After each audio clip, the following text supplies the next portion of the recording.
안녕하십니까 여러분. 저는 아시아 기후변화 교육센터의 강사 이경아입니다. 여러분들하고 오늘 적정 기술에 대해서 이야기를 할 건데, 적정 기술이라는 말을 들어본 분들도 계시겠지만 아마 처음 듣는 분들도 계실 거예요. 이곳은 제주시에서 지금 문화공간으로 쓰고 있는 순울땅이라고 하는 곳으로 화북에 위치한 지은 지 100년이 좀 지난 한옥입니다. 문화재이기 때문에 안에 에어컨이나 이런 전기 시설이 없거든요. 전자 시설이.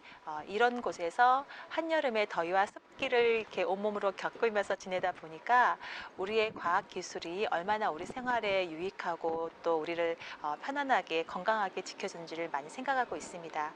그렇지만 그런 어떤 과학적인 혜택을, 기술 혜택을 받지 못하는 사람들에게도 유익할 수 있는 기술, 그리고 또 우리 사회가 건강하게 앞으로 나아가기 위해서 지속 가능한 사회를 만들 수 있는 그런 적당한 기술, 그런 기술에 대해서 오늘 이야기해 보도록 하겠습니다. 지속 가능한 세상을 위한 인간 중심의 기술, 적정 기술에 대해서 이야기를 해보도록 하겠습니다. 이 사진은 한 100여 년 전의 한국의 모습이에요. 사진 안에서 보면 아시겠지만 건물들은 단층이고 전봇대는 들어와 있고 또 사람들이 지금 입고 있는 옷이나 또 타고 있는 것들 생각하시면 지금 현대의 기술과는 굉장히 큰 차이가 있습니다. 기술이라는 것은 우리가 살아가는데, 인간들이 살아가는데 우리를 편리하게 하고 유용하게 하도록 만들어 놓은 구체적인 어떤 수단들을 말하는 거거든요. 현대의 기술은 굉장히 좋죠. 저 같은 경우도 사막을 여행했던 경험들이 있습니다. 근데 여행을 했던 당시의 어떤 그 기억을 생각해 보면은 두렵거나 이러진 않았던 것 같아요. 사막을 달릴 수 있는 저 뒤에 보이는 차 같은 이런 차들을 타고 있었고, 그리고 차 안에는 기본적으로 마실 물도 있었고, 냉장고도 사실 갖추고 있었고, 또 심지어는 스마트폰이 사막 근처에서도 잘 작동이 되더라고요.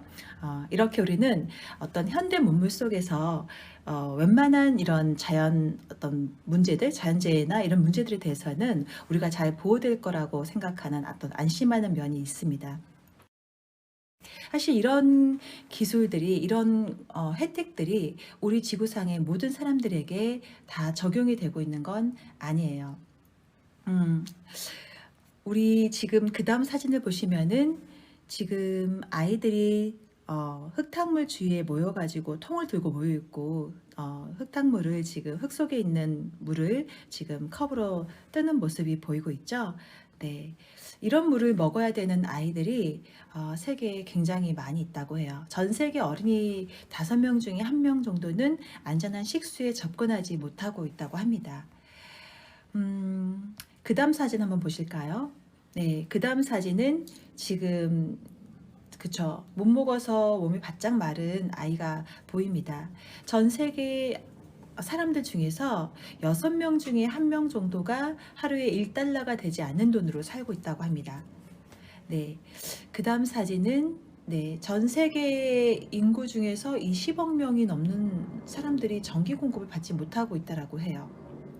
우리는 지금 일상에서 많은 그 전자제품이나 이런 것들이 전기를 통해서 사실은 작동이 되고 있는데 전기가 없이 사는 사람들도 이렇게 수십억 명이 달하고 있다는 겁니다.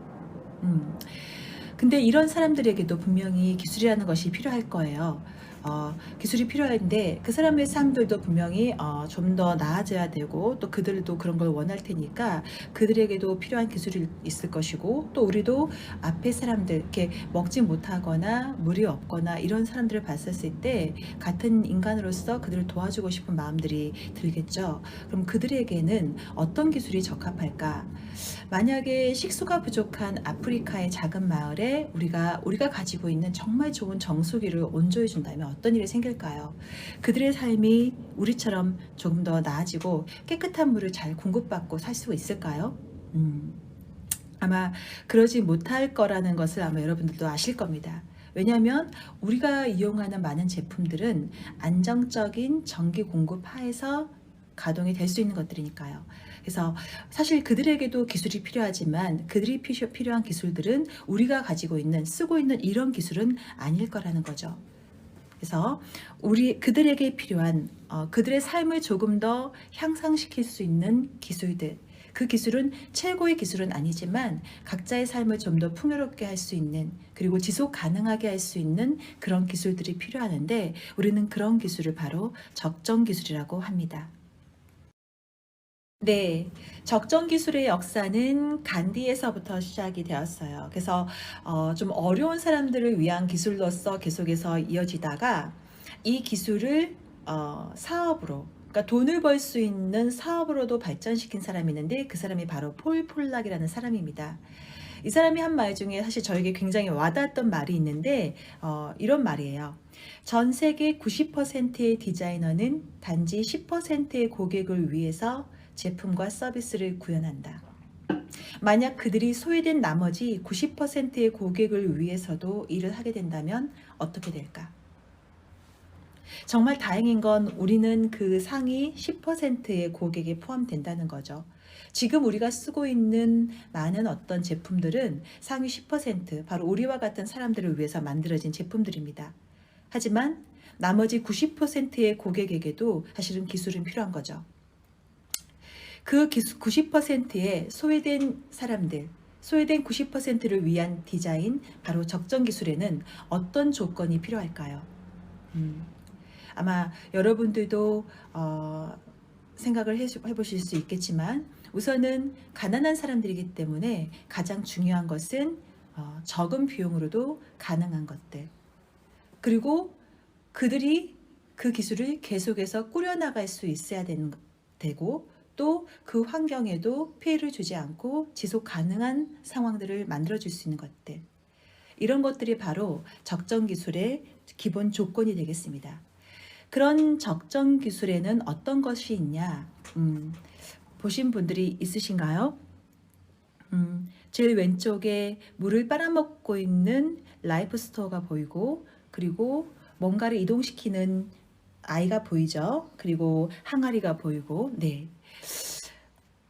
라이프 스토어라는 것은 우리가 생명 빨대라고도 부르죠. 더러운 물에다가 직접 넣고 이제 빨아 먹으면은 그 물이 이렇게 여러 겹의 필터를 통해서 정수가 되어서 나옵니다. 우리나라에서는 이게 3만 원 넘게 판매가 되고 있는 걸로 봤지만, 실제로 이게 아프리카나 이런 데 공급될 때는 한 3달러 정도의 공급이 되는 걸로 알고 있어요. 한번 이제 이 빨대를 쓰기 시작하면, 사용하게 되면은 약 한 빨대가 여기 나와 있지만 700리터의 물을 정수할 수 있다고 합니다.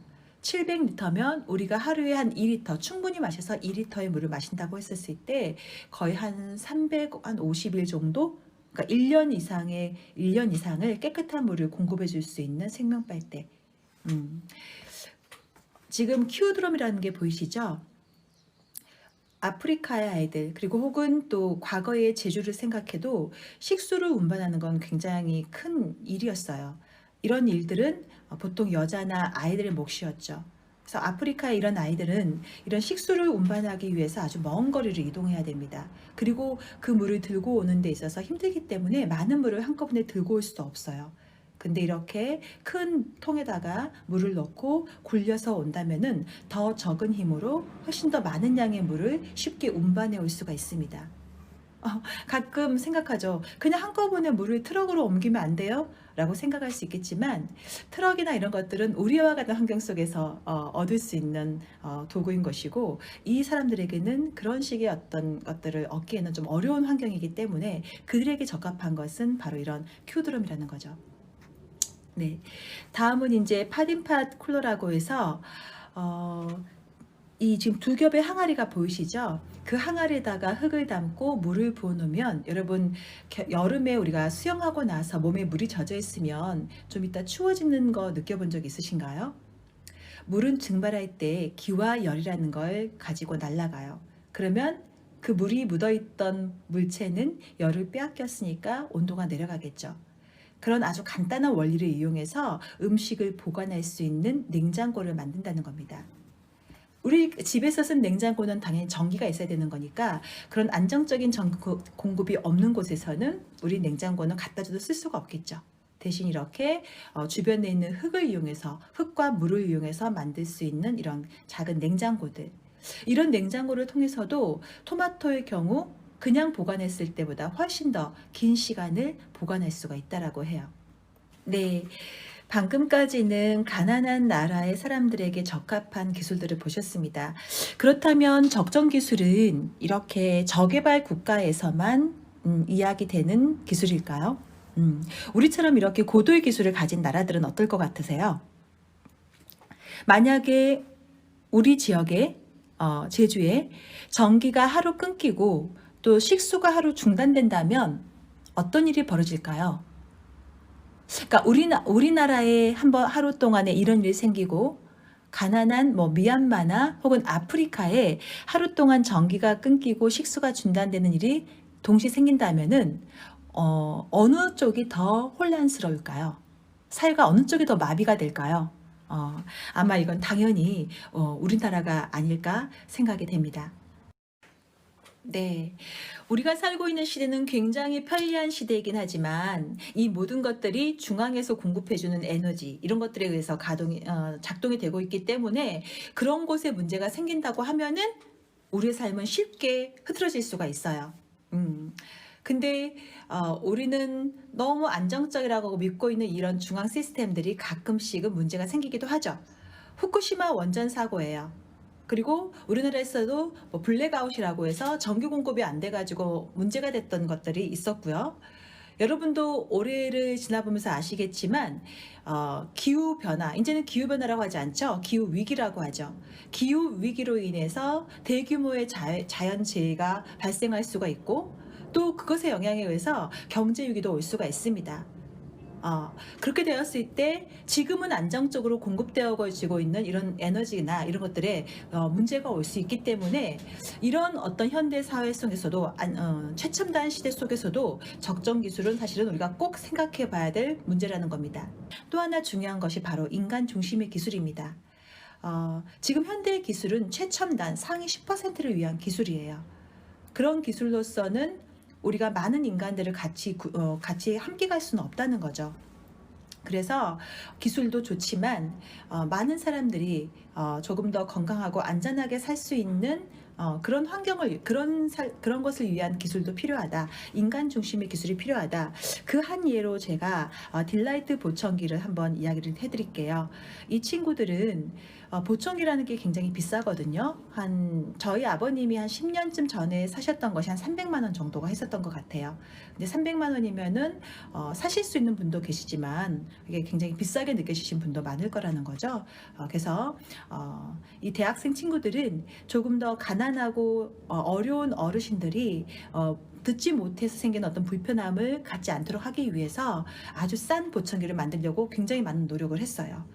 돈을 벌려고 하는 목적보다는 더 많은 사람들이 조금 더 건강하고 행복한 삶을 살아야겠다라는 생각하에서 보청기를 만들었고 그래서 결과적으로 30만 원대의 보청기를 만들어냈다고 합니다. 정말 멋진 일이죠. 이렇게 기술이라는 것은 인간을 위한 기술이 돼야 되지 않을까라는 의미에서도 적정 기술은 아주 중요한 기술이 아닐까 생각합니다. 지금까지 적정 기술에 대해서 이야기를 했습니다. 네, 그러면 그 한 가지 예로 태양열 오븐을 한번 같이 만들어 보도록 하겠습니다.